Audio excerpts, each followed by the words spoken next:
अस्सलामुअलैकुम, welcome to my golden kitchen. आज मैं बनाने वाली हूँ एग मायोनीज सैंडविच, बहुत ही टेस्टी और आसान तरीके से। तो चलिए जल्दी से बनाना शुरू करते हैं। बिस्मिल्लाहिर्रहमानिर्रहीम। पहले हम स्टफिंग तैयार कर लेते हैं सैंडविच के लिए। तो इसके लिए हमने इधर 4 टेबल स्पून मायोनीज़ ली है। तो इसमें मैं तकरीबन 2 चुटकी नमक के डाल दूँगी। नमक डालने के बाद हाफ़ टी स्पून मैंने काली मिर्च ली है। ये दरदरी सी पिसी हुई है, ज़्यादा बारीक नहीं है।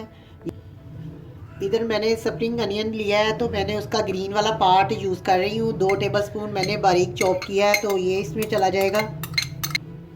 बारीक कटा हरा धनिया 2 टेबल स्पून। इधर मैंने 3 अंडे लिए हैं फुल बॉयल, तो उबले हुए हैं ये, और इसे मैंने काट लेना है। रफली सा इसे हमने काट लेना है। ये देखिए हमने बारीक छोटे छोटे पीसेस कर लिए हैं इसके, और ये हमने इसमें ऐड कर देनी है। इन सब चीज़ों को हमने अच्छे से मिक्स करना है। स्टफिंग हमारी तैयार हो गई है। अब हम सैंडविच के लिए ब्रेड ले लेते हैं। इधर मैंने सैंडविच ब्रेड के 6 पीसेस लिए हैं, और इसके मैंने किनारे जो हैं वो कट कर लिए हैं ये, और इसे मैं ज़ाया नहीं करूँगी, ये ब्रेड क्रम्स के काम आएंगे। तो चलिए जी हम बनाना शुरू करते हैं।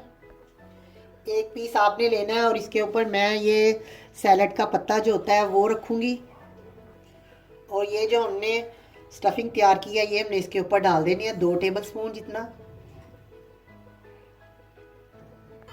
अब आपने इसे अच्छे से फैला देना है। इसके बाद हम टमाटर काटे हुए हमने बारीक स्लाइस में, ये हमने रख देने हैं। टमाटर के स्लाइस रखने के बाद इसके ऊपर हम थोड़ी सी कुटी हुई काली मिर्च छिड़क देंगे। दूसरा पीस हम इसके ऊपर रख देंगे और इसे काट देंगे। चाकू की मदद से हमने इसके 2 हिस्से कर लेने हैं। आपको जो भी शेप पसंद हो आप वैसे बना सकते हैं। इसी तरह मैंने सारे सैंडविच तैयार कर लेने हैं। मज़ेदार एग मायोनीज सैंडविच बनकर रेडी हैं। बहुत ही जल्दी रेडी हो जाते हैं। आपने इसे ज़रूर ट्राई करना है और मुझे फ़ीडबैक देना है कि आपको मेरी रेसिपी कैसी लगी।